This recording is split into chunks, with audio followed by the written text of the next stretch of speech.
Hi guys, and welcome back to my channel. So as you know, my name is Safal Sabharwal, also known as the Go Biker. तो इस video में cover up करूँगा कि जो मेरी Honda highness है उसने almost 25,000 kilometres cover कर दिए 3 सालों में, तो टू बी फ्रैंक 3.5 ईयर्स में। तो इस वीडियो में पूरा आपको उसका एक रिव्यू बताऊँगा, ओनरशिप रिव्यू, 25,000 किलोमीटर में इसने कैसे परफॉर्म किया और इस 3.5 सालों में उस हमने क्या क्या एडवेंचर्स करे। तो इस वीडियो में 4 पार्ट डिवाइड करूँगा। पहला पार्ट होगा जिसमें इसके प्रोज बताऊँगा, दूसरे पार्ट में इसके कॉन्स बताऊँगा, थर्ड पार्ट में मैं इसका ये बताऊंगा कि ये सिटी और हाईवे कैसे परफॉर्म करती है, और फोर्थ पार्ट होगा जो क्रूशियल पार्ट होगा, मैं आपको इसके फोर्थ पार्ट में बताऊंगा कि ये हाईवे पे के बाद पहाड़ों पे कैसे परफॉर्म करती है। ठीक है, तो पहले लोग स्टार्ट करते हैं प्रोज से। तो मेरी बाइक को ऑलमोस्ट हो गए 3.5 ईयर्स एंड मैंने इसमें 25,000 किलोमीटर्स कवर अप कर लिया। तो अब तक मेरे को इसमें क्या सबसे प्रो लगा, इसका जो इंजन है, होंडा हाइनेस का जो इंजन है, जब ये गाड़ी 2021 में जब लॉन्च हुई थी तब होंडा ने काफ़ी इसका हाइप किया था इसका इंजन। सो इसका इंजन काफ़ी स्मूथ है, लाइक इसका इंजन ही जो है इसका जो मेन कैरेक्टरिस्टिक है, क्योंकि हर गाड़ी का इंजन ही मेन होता है। इसका 350 सीसी इंजन जो है लॉन्ग स्ट्रोक इंजन, इसकी पावर है almost 39 newton metres and 21 bhp and इसका वेट ऑलमोस्ट आता है 180-182 kg के आसपास। तो इसका बहुत ही स्मूथ इंजन है एंड ये बाइक को जब भी आप चलाएंगे आपको बहुत ही स्मूथ लगेगा। इसका जो मतलब आइडल क्रूजिंग स्पीड है वो 100 है, 100 kmph ऑल डे। ये bike 100 kmph all day easily कर सकते हैं आप, लेकिन 100 kmph के बाद बाइक थोड़ी कम होने लगती है। बट इस गाड़ी के बारे में अगर और बात करें, इसका और क्या प्रोज है, एक तो इसका इंजन जैसे मैंने आपको बताया। सेकेंड पार्ट जिसका प्रोज है इसका जो माइलेज है, इस गाड़ी का माइलेज मैंने ईजिली अराउंड 50 kmph अचीव किया है हाईवे पे। वो मैंने 5th गियर पे अचीव किया at the speed of 70 kmph। अगर आप इसको लगातार 70 kmph पे क्रूज करेंगे एट द 5th गियर तो आपको ईजिली ये बाइक देगी 50 kmph का, लेकिन आपकी उसकी डिस्टेंस होनी चाहिए तकरीबन ऑलमोस्ट 50 किलोमीटर्स के आसपास होनी चाहिए। तो ये सेकेंड इसका एडवांटेज था। थर्ड एडवांटेज में इसकी आए, थर्ड एडवांटेज में इसका क्या लगता है, इसका जो सर्विस कॉस्ट है बहुत ही कम है। लाइक बहुत ही इसका simple engine, it's an air cooled engine, इसमें कुछ भी मतलब एडवांस टेक्नोलॉजी नहीं है, जैसे कि ऑयल कूल्ड हो गया या फिर आपका लिक्विड कूल हो गया, तो उसमें आपको रेडिएटर वगैरह या उसका कूलेंट को नहीं डालना पड़ता है। इसमें बस एक 2 लीटर का इंजन ऑयल डलता है जो कि 10W30 ग्रेड है, बाय डिफ़ॉल्ट जो कंपनी बोलती है वही डलता है बाय डिफ़ॉल्ट। तो लेकिन आप बाद में इसको चेंज भी करा सकते हैं 10W40 में भी। तो मैंने रिसेंटली अपनी 5th सर्विस या 6th सर्विस कराई थी और मैंने सर्विसिंग होंडा से नहीं कराई है। होंडा की आपको मालूम है 1500 लेते हैं, ऑलमोस्ट 1500 की लेबर चार्ज आज के टाइम हो रही है, जो मैंने पता किया था। जबकि इसका इंजन बहुत ही सिंपल है, तो मैंने सोचा इसको बाहर से सर्विस क्यों ना करें। मैंने और भी वीडियोस देखी है, जो अभी व्लॉगर्स है वो तो बाइक की सर्विस खुद ही कर रहे हैं। तो मेरे पहचान में कोई एक मेरा बंदा है जो कि वो उसको वेल नॉलेज है बाइक की, तो मैंने प्रेफर किया उस पास से सर्विस कराते हैं। तो मैंने बस में ये किया था, इंजन ऑयल मैंने इसका मोटूल का डलवाया था 10W40 वाला 300V जो एस्टर ऑयल वाला आता है, उससे बाइक बहुत ही स्मूथ हो गई है। इसका पिकअप बढ़ चुका है। जो होंडा हाइनेस का जो स्टॉक इंजन ऑयल आता है 10W30 जो कंपनी का आता है, वो आपने देखा होगा वो ऑलमोस्ट 3 महीने बाद वो डल हो जाता है, लाइक वो बोलता है थोड़ा रफ हो जाता है इंजन, थोड़ा क्रंकी फील होता है। लेकिन ये जो नया इंजन ऑयल आया है मोटर का 10W40 जो मैंने डलवाया, इससे मेरे को ऑलमोस्ट 4 महीने हो गए इंजन ऑयल चेंज करे हुए। मैंने तकरीबन मई या जून में कराया था, आज हम लोग अक्टूबर के मंथ में, तो ऑलमोस्ट 4 मंथ्स हो गए। इंजन बहुत ही स्मूथ चल रहा है और सर्विस जब मैंने कराई थी उसके सारे पार्ट्स होंडा से मिल गए थे, और होंडा के जो भी पार्ट्स थे लाइक इसका एयर फिल्टर था और ऑयल फिल्टर था, बेसिक चीज़ें थी, ये ऑलमोस्ट 300-400 की थी, जो कि मुझे इजीली बिगिनिंग से मिल गई। और तो अगर सर्विसिंग की बात करें तो सर्विसिंग मेरा, अगर मैं सिर्फ लेबर चार्ज कॉस्ट बताऊँ इंजन ऑयल अलावा, इंजन ऑयल का हटा दो, इंजन ऑयल मेरा ऑलमोस्ट 2200 का था। मोटूल का ये इंजन ऑयल काफ़ी महंगा आता है। तो ये जो इंजन ऑयल आया था मेरा, इंजन ऑयल के अलावा जो मतलब बाइक की सर्विसिंग कॉस्ट आई थी, ऑलमोस्ट मान लो 400 के लेबर चार्ज मान लो जो बाहर नॉर्मल से लोग कराते हैं, तो मेरा ऑलमोस्ट आया था 800 आई थिंक मेरा सर्विस हो गई थी, मैंने ईजिली करा दी इंक्लूडिंग पार्ट जो चेंज हुए थे। ठीक है, फिर बाद में मैंने 2000 का इंजन ऑयल डलवाया, वो तो इंजन ऑयल था, वो पर्सनल होता है अपना, डलवा सकते हैं। तो तब मिला के मैं 3000 आ गए थे। अगर आप यही बाहर कहीं होंडा बिगिनिंग से कराते तो आपका आई थिंक सर्विस चार्ज आपका आता 4500 के आसपास आता, प्लस वो लोग बाहर का इंजन ऑयल नहीं डालते। तो मुझे इसके बाद की बाइक की ये बात अच्छी लगी, इसका इंजन बहुत ही स्मूथ है एंड प्लस आप देख सकते हैं इसका जो लुक्स है, इसके लुक्स बहुत ही बेटर है। क्रोम हो गया, इसका पेंट क्वालिटी एंड मतलब फिट एंड फिनिशिंग इसकी भी अच्छी है। ठीक है। तो मतलब आप देख सकते हैं इसको ऑलमोस्ट 3.5 ईयर्स हो चुके हैं, आज भी गाड़ी मेरी चमकती है। मैं आज भी कहीं भी जाता हूँ लोग मेरे को बोलते हैं कि आपकी फर्स्ट अभी आपने तुरंत निकलवाई है, ठीक है। नहीं, मैंने इसको ऑलमोस्ट 3.5 ईयर्स रखा है, मैंने केयर करके भी रखा है। तो ये इसके थोड़े प्रोज थे, कॉन्स थे, सॉरी प्रोज थे। एंड इसकी मैं आइडल स्पीड बताऊँ तो 100 kmph ऑलरेडी ईजिली क्रूज कर सकती है। एंड इसका लो मेंटेनेंस कॉस्ट है, तो यही एडवांटेजेस थे इसके। अब सेकेंड आए इसके, हम लोग डिस्कस करते हैं जो है इसके कॉन्स। तो इसके कॉन्स भी थोड़े बहुत मेरे को अच्छे खासे दिखे हैं। पहले कॉन्स की बात करूँ, इसकी जो हेडलाइट है, इसकी हेडलाइट जो भी होंडा के ओनर्स होंगे उनको मालूम होगा, इसकी हेडलाइट ही बहुत ही वीक है।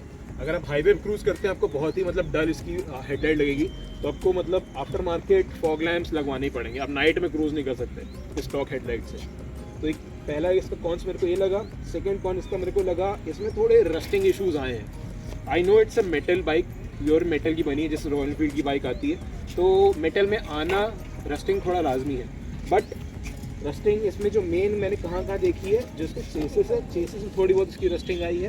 प्लस इसका जो रियर शॉकर बार है, रियर शॉकर, यहाँ पे कुछ लोग रस्टिंग आई है। मेरी बाइक में नहीं आई, लेकिन बाकियों की गाड़ियों में रस्टिंग आई, क्योंकि मैं इसको प्रॉपर टेक केयर करता हूँ। बहुत से ऐसे लोग होते हैं इनके पास इतना टाइम नहीं होता है मैनोवर करने का, तो उनकी बाइक में रस्टिंग और आती है। तो मेरी बाइक में थोड़ी बहुत आई है, लेकिन मैंने थोड़ा WD-40 से रस्टिंग हटाई है। प्लस रस्टिंग इसमें और कहाँ का दिखी है लोगों को, चेसेस में हो गया, हैंडल बार में हो गया, रियर शॉकर में हो गया, और यहाँ पे बैटरी फ्यूज जो होता है, बैटरी का जो मतलब कह सकते हैं जो होल्डर है, वहाँ पे भी रस्टिंग आई है बहुत, तो मैंने देखा है। मेरे और भी मतलब होंडा में ऑल ओवर इंडिया ग्रुप्स है, तो मैंने उनसे पूरा इशूज़ के बारे में पता किया, तो रस्टिंग उनके में था। तो सेकंड इसका इशू था रस्टिंग का। और अब बात करें थर्ड इशू की, तो मुझे इसके ब्रेक्स जो है, इसके ब्रेक्स इतने मेरे को नहीं लगते इफेक्टिव। लाइक इसका फ्रंट ब्रेक है काफ़ी बड़ा, ऑलमोस्ट आई थिंक 300 या 320 mm का, लेकिन उसमें इशूज़ हैं।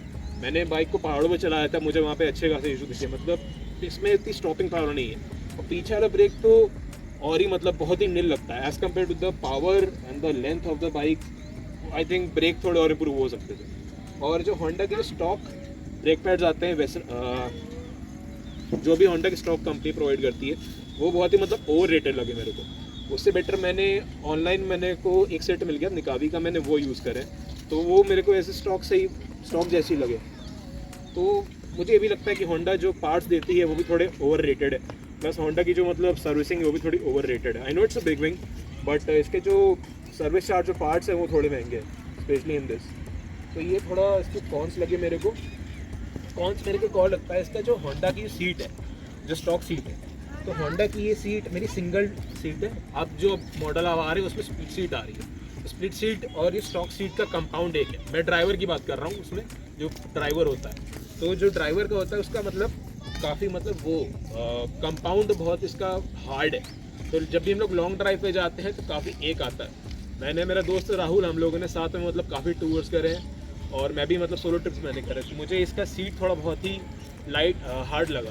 तो आई थिंक स्पेस इसमें थोड़ी और अगर होती, स्पेस जो इसमें यहाँ पे सीट पार्ट होता है, ये थोड़ा अगर और चौड़ा होता है, उसका कंपाउंड अगर और बेटर होता तो उसमें मज़ा आती काफ़ी। और पिलियन के लिए बात करूँगा, पिलियन के लिए सिंगल सीट तो बहुत ही बेकार है, आप स्प्लिट सीट में ही जाएँ। तो ये अच्छी बात है कि होंडा ने स्प्लिट सीट का ऑप्शन दे रखा है। प्लस होंडा ने एक और बात सही करी, मैं बोलूँगा, उसने काफ़ी मतलब मॉडिफिकेशन के ऑप्शन दिए हैं। आप इसको मतलब काउल लगा सकते हैं, तो आप कैफे रेसर बना सकते हैं, ADV टाइप बना सकते हैं, इसमें बैकरेस भी अच्छा खासा है। लेकिन मैं वही बोलूँगा कि सब कॉस्ट काफ़ी ज़्यादा है, ऑलमोस्ट 5000 या 6000 के आसपास पड़ता है। तो ये थोड़ा मुझे बाइक के कॉन्स लगे। अब मैं बात करता हूँ थर्ड पॉइंट जो हमारा वीडियो है, हाईवे पे कैसे परफॉर्म करती है। तो ये बाइक ऑलमोस्ट मैंने ऑलमोस्ट 25,000 किलोमीटर चलाया हुआ है। तो मैं आपको वैसे बता रहा था, इस बाइक में जो इसकी बेस्ट क्रूजिंग स्पीड है वो है ऑलमोस्ट 100 kmph, ठीक है। और आप इस बाइक को 100 kmph ऑल डे चला सकते हैं because of its smooth engine. तो पहला स्मूथ ये प्रोज ये था, लेकिन इसका सेकेंड मेरे को ये लगता है जैसे ये बाइक 100 kmph के ऊपर जाती है, मे बी अब 120 में भी आप चला सकते हैं ऑल डे बाइक को, लेकिन 120 के बाद ये गाड़ी बिल्कुल नील हो जाती है। 0 से 100 तक इसमें इनफ पावर है, आपको पता लगेगा अब जैसे मत फुल थ्रोटल देंगे गाड़ी कब भाग जाएगी। लेकिन 100 के बाद because of its long stroke engine उसका थोड़ा कैरेक्टरिस्टिक कम हो जाता है, पावर कम हो जाती है। तो ये मुझे थोड़ा नहीं लगता है। अगर आप किसी ग्रुप राइड में जाते हैं तो आपको ईजी लगेगा कि कोई भी आपको ओवरटेक कर जा रहा है, तो वो पार्ट मेरे को थोड़ा लगता है like, but it's nothing to blame over this bike. It's a long stroke engine, तो इसकी कैपेबिलिटी है, it's a cruiser type bike. So आप इसको क्रूज़ के लिए पूरा 100 kmph पे ऑल डे एंजॉय कर सकते हैं। इसका जो स्मूथनेस है वो बहुत ही स्मूथ बाइक है। इसका ये सेकेंड जो मेरे को एडवांटेज लगता है, ठीक है, बहुत बढ़िया बात है। आप इजीली इसमें 100 kmph ऑल डे क्रूज़ कर सकते हैं, 110 भी कर सकते हैं। लेकिन इसमें फिर इसकी इश्यू ये आएगा, आप जैसे अगर 110 पे क्रूज़ करते हैं आपका माइलेज ड्रास्टिकली ड्रॉप होगा। 80 से 90 के बीच अगर आप क्रूज़ करते हैं ऑल डे, आपको इजीली बाइक 40 kmph का माइलेज दे देगी। लेकिन जैसे आप 100 के ऊपर जाएंगे आपका माइलेज ड्रास्टिकली ड्रॉप होगा, ठीक है। तो उसके अकॉर्डिंग अपनी स्पीड मेंटेन करिएगा। और इसका जो अर्गोनॉमिक्स है, अर्गोनॉमिक्स मतलब जो बैठने का होता है, जैसे मैं बाइक की ओर बैठ रहा हूँ, अब आप देख सकते हैं बिल्कुल मैं स्ट्रेट बैठा हूँ, अपराइट है। तो इसका ये है काफ़ी एडवांटेज, आप बिल्कुल अपराइट बैठते हैं। एंड आप अगर आप अपराइट बैठते हो तो थोड़ा कंफर्टेबल पोजिशन होती है एंड आप इजीली क्रूज़ कर सकते हैं हाईवे पे लॉन्ग। जैसे आप R15 लें या कोई और मे बी आप डोमिनार ले 250 या 400, उसमें थोड़ा एग्रेसिव है तो थोड़ा बैक किक का प्रॉब्लम आता है। लेकिन इसमें बिल्कुल it's a cruiser type bike, तो आप इजीली क्रूज़ कर सकते हैं। बस इसमें थोड़ा इसका सीट इम्प्रूव आपको करनी पड़ेगी आफ्टर मार्केट टू दी, नहीं तो इट्स अ गुड बाइक। तो मैं आपको जैसा बता रहा था, इस बाइक का जो इंजन है बहुत ही बढ़िया, लेकिन इसका जो सीट है, सीट इसको थोड़ा इंप्रूव करना चाहिए। अगर आप आफ्टर मार्केट सीट मॉडिफाई करा सकते हैं तो आपके लिए बेस्ट ऑप्शन रहेगा। प्लस इसका जो हैंडल बार है, हैंडल बार भी थोड़ा आप बैक रेस्ट करा सकते हैं, थोड़ा मतलब पीछे की तरफ करा सकते हैं। रेजर्स आते हैं, राइजर्स आते हैं, हैंडल बार राइजर्स, जो कि और कंपनी से काफ़ी आते हैं, लोकल भी आते हैं, आप वो भी लगवा सकते हैं, इससे बाइक और कंफर्टेबल हो जाएगी। तो ये इस बाइक के प्रोस थे हाईवेज पे। एंड और थोड़ी बात करें तो ये बाइक इजीली मतलब 100 kmph ऑल डे कर सकती है। आप इजीली मतलब इसमें लॉन्ग टूर कर सकते हैं। अगर आपको लगातार कंटिन्यूस करना है ट्रैवल तो कर सकते हैं। एक तो अभी बीच में ये इंसिडेंट था जब मैं अपनी लास्ट ट्रिप कर रहा था नैनीताल वाली, ऑलमोस्ट 4 मंथ्स बैक या 5 मंथ्स बैक, जो मैंने राहुल के साथ करी थी। उसमें ये था कि हम लोग लगातार ऑलमोस्ट 100 kmph पे हम लोगों ने लगातार 3-4 घंटे क्रूज़ किया था। तो इसमें हम लोगों ने ऑलमोस्ट 4 आवर्स में हम लोगों ने 350-360 किलोमीटर्स कवर अप कर लिए थे। एंड बाइक उसमें ड्रास्टिकली बहुत बढ़िया परफॉर्म कर रही थी, तो दैट्स अ गुड थिंग। तो गाड़ी का मेंटेनेंस काफ़ी कम है एंड हाईवे पे ईजिली चल जाती है, तो it's a good thing for highway. But highway में बस इसका आपको सीट थोड़ी मॉडिफाई करानी पड़ेगी और थोड़ा हैंडल बार थोड़ा कर सकते हैं, प्लस थोड़ा ब्रेक्स अगर होंडा थोड़ा इंप्रूव कर दे, that will be good thing. Plus अब 4th टॉपिक पे आते हैं, जो हमारा फाइनल पार्ट है इस वीडियो का। इस 4th टॉपिक में लोग बात करेंगे इस गाड़ी ने हिल्स पे कैसे परफॉर्म किया है। तो अगर आपको जब याद हुई, ये गाड़ी जब 2021 में आई थी तो उसमें क्या था, इसका जो एयर फिल्टर है ये मतलब एयर इनटेक इसका काफ़ी कम था, तो इससे मतलब काफ़ी उसमें बाइक में दिक्कत आ रही थी, तो गाड़ी पहाड़ों बंद हो जा रही थी। लेकिन अब इस मॉडल में ऐसी कोई दिक्कत नहीं है। कुछ भी ऐसे अगर दिक्कत आती है तो होंडा खुद ही रेक्टिफाई कर देता है अपडेट्स दे के। तो इसमें अब मैं पहाड़ों की और बात करूँ तो ये पहाड़ों में बंद नहीं होती है, ईजिली चलती है। अगर आप इसमें 30 न्यूटन मीटर का टॉर्क है and sir long stroke engine, तो जो लॉन्ग स्ट्रोक इंजन की फ़ायदा ये होता है कि 30 न्यूटन मीटर का टॉर्क है वो काफ़ी जल्दी आरपीएम में आ जाता है, ऑलमोस्ट 3000 या 3500 या 4000 आरपीएम बीच में आ जाता है। तो पहाड़ों पे यही नीड आती है, आप तुरंत हाई रेव करें और आपको तुरंत मतलब मिल जाए टॉर्क। तो इसमें ये बेनिफिट है पहाड़ों पे कि आपको तुरंत टॉर्क मिल जाता है, और जितना भी आपका स्टीप चढ़ाई हो ये गाड़ी बढ़िया परफॉर्म करती है। एंड उसके बाद अब बात करें तो पहाड़ों पे मुझे ऑलमोस्ट 3rd गियर की मैक्सिमम नीड पड़ी थी। 3rd गियर पे मैं आराम से मतलब 60 तक मैं पहुंच गया था। तो इस बाइक में ये अच्छा बात है कि इसमें जो टॉर्क की काफ़ी जल्दी आ जाता है। प्लस इसका जो टॉल गियरिंग रेशियो है उसका बेनिफिट आपको हाईवे पे पड़ता है, लेकिन सिटी वो थोड़ा ख़राब लगता है। और ये पहाड़ों पे अगर बात करें तो उसका जो लॉन्ग गियरिंग रेशियो है वो आपका वहाँ बेनिफिट लगता है। आपको 3rd गियर में इनफ टॉर्क मिल जाता है, आपको 4th गियर में नीड नहीं पड़ती, तो सेकंड थर्ड के बीच में आप ईजिली कर सकते हैं, ठीक है। और मुझे पहाड़ों पे इसकी एक बात थोड़ी ख़राब लगी इसकी ब्रेक्स के लिए। जैसे मतलब आप डाउन हिल पर क्रूज़ करते हैं तो बाइक में जैसे मतलब ब्रेक अप्लाई करते हैं तो गाड़ी का जो शॉकर होते हैं वो आगे दब जाते हैं ऐसे बिल्कुल पूरे। तो डाउनहिल पे होती है गाड़ी, प्लस आप शॉकर ब्रेक दबाते हैं हार्ड तो गाड़ी दब जाती है, तो थोड़ा कंट्रोल करने में दिक्कत होती है। ब्रेकिंग का बेस्ट रेशियो ये होता है 70% आगे का ब्रेक दबाएं और 30% पीछे का। लेकिन ब्रेक मुझे थोड़ा इसके वैसे लगे, इट्स नॉट फाइट नहीं है as per the size of the bike.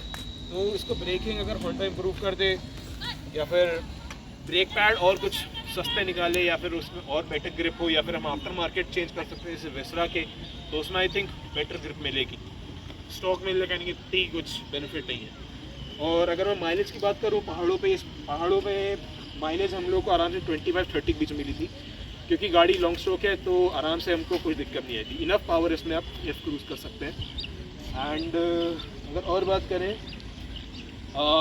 एक बात तो मैं हमेशा बोलूँगा, ये गाड़ी मतलब अटेंशन ग्रैबिंग है। आप जहाँ भी जाएंगे आपको लोग मोड़ मोड़ के देखेंगे, ये बात तो मैंने हमेशा देखी। आज भी इस गाड़ी को 3.5 साल हो गए एंड ये बाइक हमेशा टेंशन ग्रैबिंग होती है। तो गाइस, इस वीडियो में इतना ही। मैंने आपको इस वीडियो में इन डेप्थ बताना चाहा क्या इसके प्रोज है, कौन सा हाईवे कैसे परफॉर्म करती है, पहाड़ों कैसे परफॉर्म करती है। तो अगर आपको कंटेंट अच्छा लगो तो do like share subscribe my channel, follow my IG. My IG ID is the Go Biker. Till then, see you in the next video. Bye bye.